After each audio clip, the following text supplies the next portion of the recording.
King James ger mun og tui haldi komna Guds ordet, og tui skriva Guds ordet. Ta ui haldi komna Guds ordet kjemur fyrir fyrir ui Nýja testamentet. Johannes 8:8. Og i byrjan var ordet, og ordet var ja gode, og ordet var god. 8:2-3. Her sørst du og vi stauren. Hin samme var i byrjan ja gode. Allting var gjort av honom, til å si honom en personer, hin samme. Hvor honom en personer? Tog at vers 14 sier så, og året var gjort kjøtt, her atter og vi stauren. Året var gjort kjøtt og dvalgte stokker mittelen. Det vil si at her året og en personer. Det ikke ærestandet. 8:2-3-4. Færa fram til 1. Johannes brev, og til den samme Johannes som skriver her, som hei til åpenberingen om Jesus, at han året. Det som var fra byrjanne, som vi har hørt, som vi har sett i egen okkara, som vi har hukket på, og okkara hendur har han færre, av året lufsins, her nummer 5. Så færa vi fram til 1. Johannes kapittel 5, og vers 6.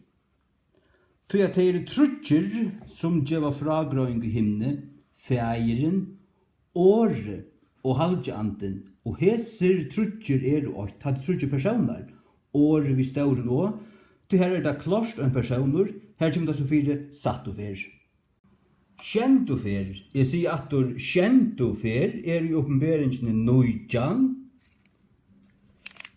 ta i han kommer røyande av en kviten heste, Jesus altså. Og jeg sa himmelen opplatnan, og så en kvitur hestur, og han, som sett opp ja honom, var kallat trofastur og sannur, så det vi stauren til det navn til Jesu. Og i rettvis han dømer og fører krutsk.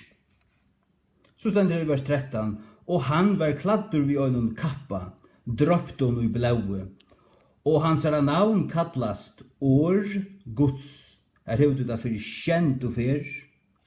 Så du teker du 1. Johannes 5:6 bostur, så fettel det nira 6, og så det en perversjon av Guds året til det som du hever i Bibelen, Tjadal og Victor. Men King James hever det 6 ferer, gjør så vel. Ta vi så til dømes her og i Jakobsbrevnen kapittel 8, vers 22, etlat 21. Hvers vegna legge bostur alle eurønske og lovd av flutjaskapet, og møttekje vi eimjugløyga til grauersetta året. Her det vi luttelig nå. Ja, men her det til skriva i Guds året.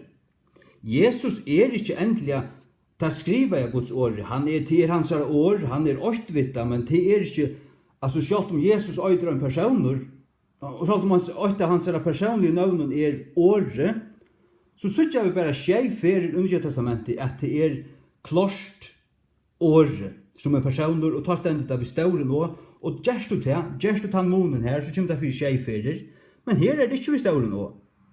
Det ikke vi stauren også her i King James, og det rett, det heter det skriver jeg Guds året. Det grauer seg året, som først for å frelse salertikkere. Men vi til gjerrar årsins, hvordan kunne vi være gjerrar av Jesus? Nå videre gjerrar av åren, alle Guds året, som vi da var ete og gømt i oppra hjärsta og skulle liva ut. Det måner her da. Det måner her da. 1. Peter kapittel 8, vers 23. Verandi endurfødder, ikke av forgangelion saie, men av avforgangelion. Vi Guds åre som lever og verur ever. Hetta aftur det skriva i året. Vi endurfødd av Guds åre gledepåskapen. Ta vi holdt Guds åre prætika og tro og tog, tog og vitt tog inn i okkar hjärsta. Ta vi endurfødd av en overgangelin saie som Guds år, til Guds skriva i år, til moner av tog.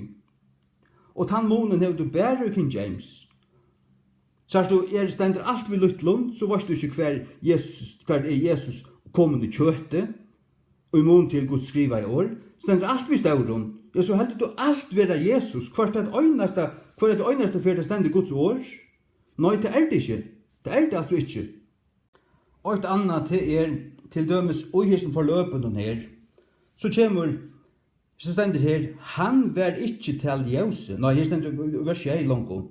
Hin samme kom til et vittne, at bæra vittnesbord ljøse.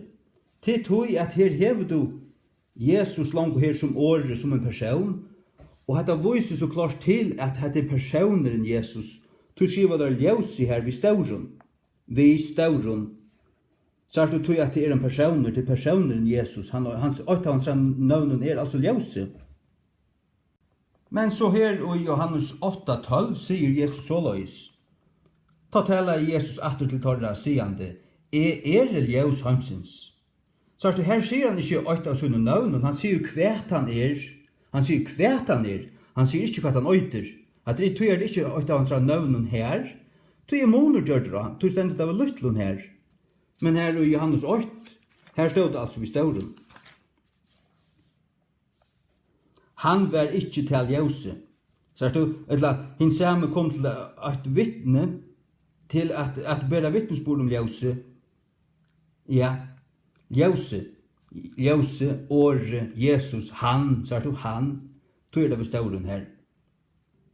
Så 1. Johannes 5:6 ikke vi,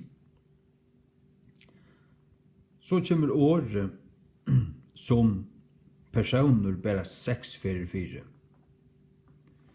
Så stod til Johannes apostel som skriver Johannes evangeliet, Johannes brøvene og Johannes åpenbering. Det den samme som skriver året som en person 6:4.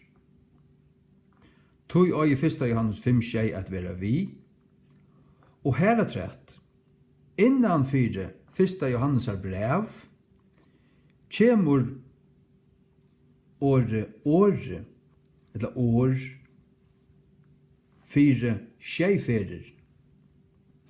Men bare hvis det 1. Johannes 5:6 vi. Så her er dobbelt tegn. Dobbelt. Så 1. Johannes 5:6 øyer å være vi i Guds åre. Det vi i Guds åre.